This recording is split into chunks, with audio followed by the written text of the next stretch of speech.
আসসালামু আলাইকুম। BD টুডের sports নিউজে আপনাকে স্বাগত। এশিয়া কাপের উদ্বোধনী দিনে বাংলাদেশের প্রতিপক্ষ হংকং। বিস্তারিত পুরো সংবাদে।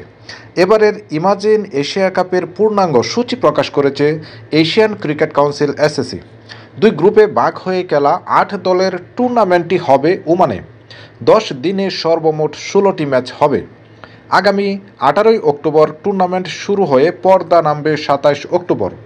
এ গ্রুপে বাংলাদেশ এ দলের সঙ্গে রয়েছে শ্রীলঙ্কা এ দল, আফগানিস্তান এ দল ও হংকং জাতীয় দল।